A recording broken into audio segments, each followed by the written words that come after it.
But, and here is my first piece of advice if you're thinking about getting into the podcast game. And this piece of advice, I guess, applies not just to starting a podcast, but also to all facets of your professional and probably personal life. I published my first podcast episode 3 years and 10 months ago. But for the first 3 years, I was never, ever consistent with my podcast. When I started, 1 month I might release an episode, and then there might be a gap of like 2 months or 3 months or a couple of weeks. Then I'd pop up with another episode, and then there'd be a huge gap again, and so on and so on and so on. And whenever I was consistent and managed to publish predictably every Monday for several weeks in a row, the podcast audience would grow and grow and grow. And you could see on the graph that the podcast growth was compounding.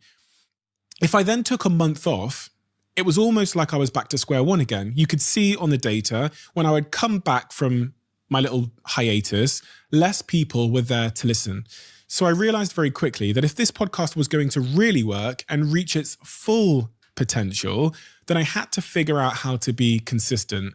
So 10 months ago, I made the decision that no matter what, we would publish an episode on Monday every single Monday.